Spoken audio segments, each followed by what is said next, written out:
アドルフォ・アリックスJr監督、どうぞステージへお願いします。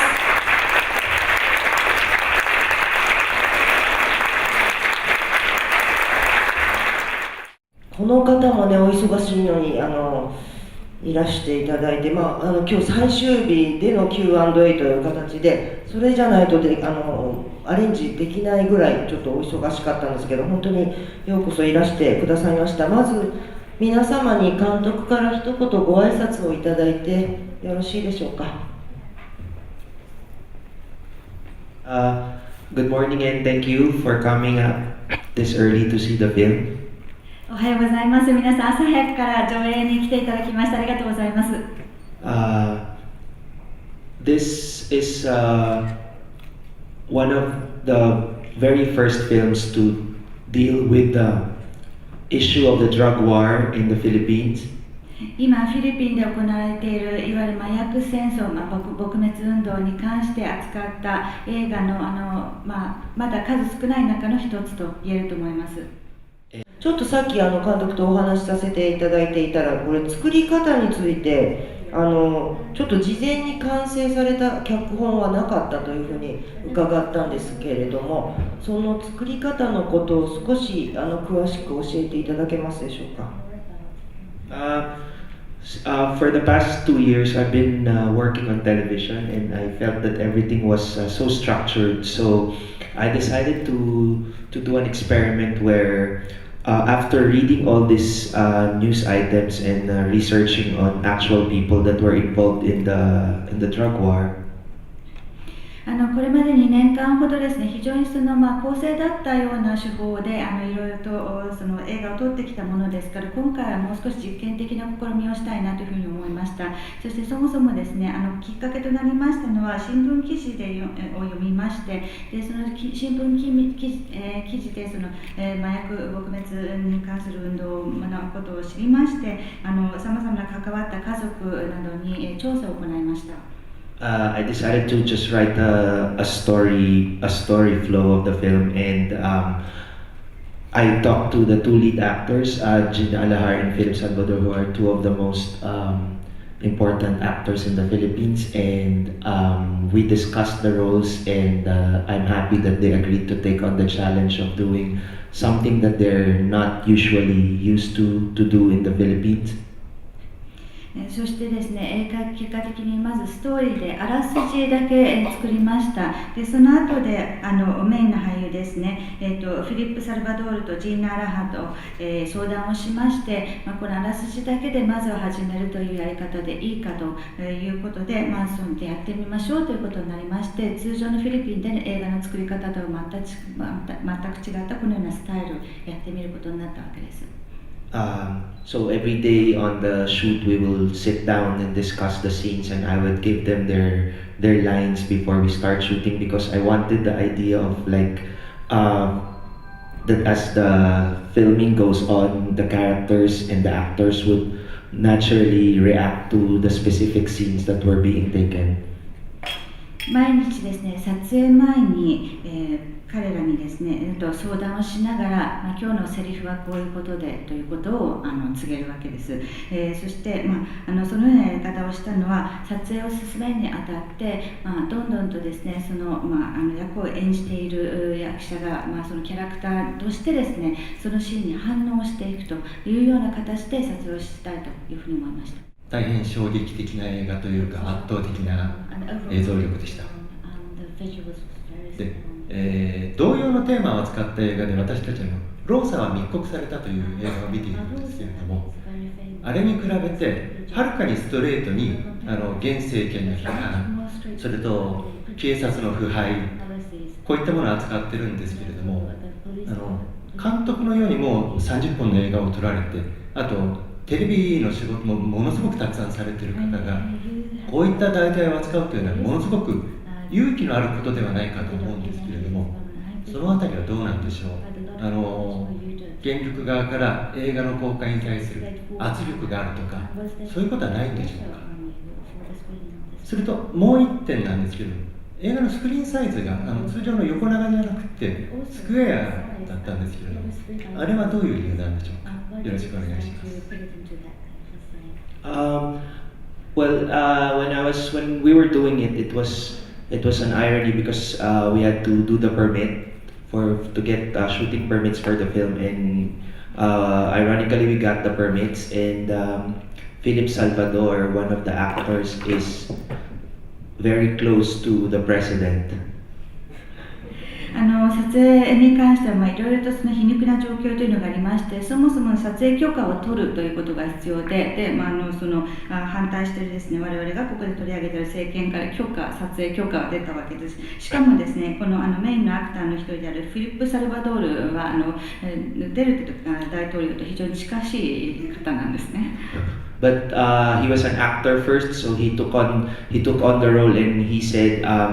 because the idea was to be able to expose certain things that are happening and in the Philippines, so it was important for him also as an actor to be able to do this.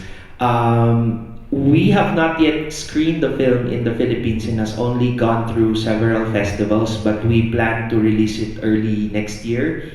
I know when we were shooting there was no pressure, but now there's talk in the Philippines about this film, and there are also other films that dealt with the drug war. So I will just take things one step at a time, but we will definitely fight for a commercial release of this film in the Philippines. そしてですね、ただし彼はこのフィリップ・サルバドールという方はですね、自分は役者であると、なのでこれはやらなければいけないと思うというようなことで演じてくださいました。というのは今のフィリピンで何が起きているのかということも露呈させる場であると、役者としてこれをやらなければいけないということでやってくれたわけです。そしてですね、圧力に関してですけれども、撮影中に圧力がかかるというようなことはありませんでした。そして上映に関してですが、まだフィリピンでは公開されておりません。来年の初旬を予定しておりますが、他のですね、麻薬撲滅を扱った映画同様にですね、やはり徐々にですね、こういったものが出来上がってきてから、いろいろとその圧力めいたものもありますので、私としてはですね、一歩ずつ前進させていきたいなというふうに思っています。For the 4x3 decision, I was thinking of the 4x3 as a square, and since the characters are trapped and they wanted redemption but they cannot go out of their past and the things that are happening to them, I felt that would be a best way to visually show that these characters are like in a prison. They're trapped, and wherever they go, they just go around. So that's why I decided to shoot it in 4x3. 4対3の画角を選んだ理由ですけれども、4対3とはいえこれは私は四角形だというふうに捉えています。でこの四角形が象徴しているそれはですね、この夫婦というのはもう完全にそのトラップド、つまりその中にもう閉じ込められていて抜け出すことができない、彼らが救済を求めていたにもかかわらずですね、そこから一切抜け出せない、視覚的にもですね、どこに行こうが結局この四角形の中にとらわれているということを象徴するという意味で今回この画角を選びました。はい、非常に印象的な映画で楽しかったです。それで基本的にはこの映画はフィクションだと思うんですけども、実際にそのディテールの部分とかでですね、かなり調査とかもされてると思うんですけども、実際どのような形でその調査をされて作られたのか、それでこれがそのフィリピンの今の現実をどれぐらい映しているというふうにお考えになるんでしょうか。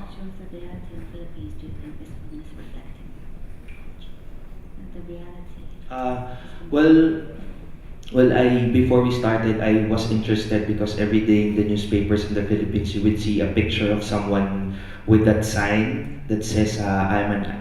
an addict and don't be like me." So I was curious, like how these people are. Are they really addicts or they're just victims? So I did several interviews with people involved in the situation, and what I got from there was that these people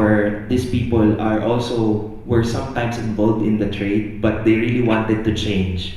But because of the blanket authority that the president has given to authorities to kill people who are involved in the trade.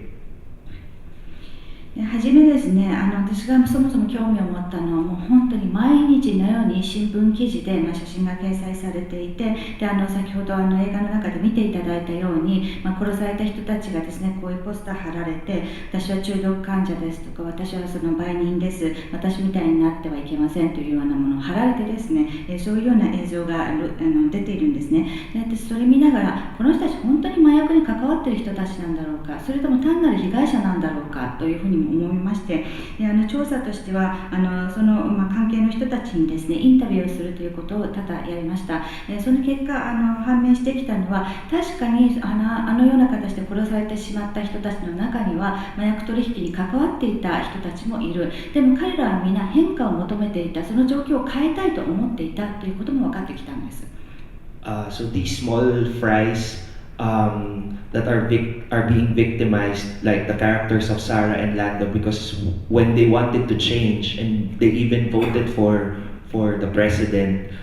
their bosses, the ones in authorities, are afraid that they might pinpoint them, and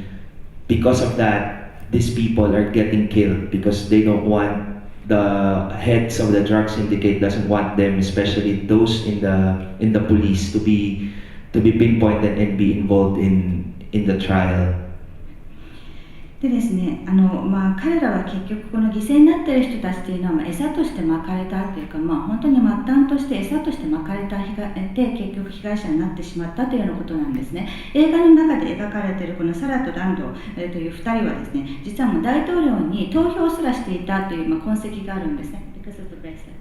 ブレスレットで大統領支持ということがもう明らかになっているので、大統領を支持していたにもかかわらずあのような結末になってしまった。なぜか、それはですね、彼らのボスにあたる人たちが、自分たちのが名指しで告発されてしまうということを恐れているからなんです。すなわちそのシンジケートのトップの人たち、もしくはその警察内部でももちろんそういったことをしている人たちがいるわけですから、警察ですとかが自分たちの名前が上がってですね、最終的に裁判などになるということを恐れて、名前が出るのを恐れてですね、自分たちのことを知っている人たちをああいう形で射殺させているという状況なんです。So it was important during the research that I will make the characters not black or white, but either gray, because these characters also have sins, but they're also entitled to change.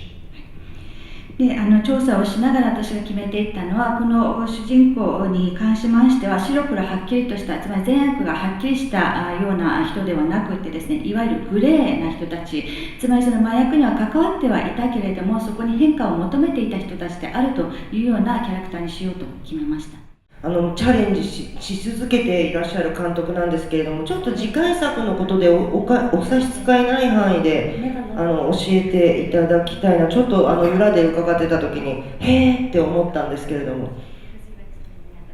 少し教えていただけますか。Well, now I'm in post-production for a film about an urban legend in the Philippines about this mythological creature called an aswang. It's going to be with a film with one of the acting legends in the Philippines, Nora Honor. So we'll plan to release it next year. And then I'm also now in pre-production for a film that will be shot hopefully in Hokkaido, with Gina Alahar and the lead actress in Marosa, Jacqueline Jose. It's about an investigation of death in the family. 今ですね、ちょうど、実はもう一本のポスプロ中でありまして、でそれはですね、フィリピンにいる、神話上のその存在であるアスワンを取り上げた映画になります。でノラ・オノールですね、が出ていてですね、もう本当伝説的なその俳優なんですけども、ノラ・オノールが出ていて、で来年公開予定の映画になります。でもう一本今ちょうど準備中の企画がございまして、こちらはですね、先ほど名前が出たロザの主演でありましたジャクリン・ホセとですね、今回のその主演のジーナ・アラハルと一緒に撮っているものなんですけれども、こちら実はロケ地はですね、北海道になります。日本の家庭内で起きたあるそのある人の死亡亡くなってしまうんですけども、その死にまつわる企画というふうに申し上げておきます。ありがとうございます。本当にエネルギッシュに大活躍なね、監督なので、また、いつかフィルメックスにも戻ってきていただきたいと思います。今度は少し長くね、ご滞在いただけたらいいなと思っていますけれども、これでちょっとお時間が、来てしまいましたので、Q&A を終わらせていただきます。アドルフ・アリックス・ジュニア監督、本当にどうもありがとうございました。皆様もありがとうございました。Thank you. ありがとうございました。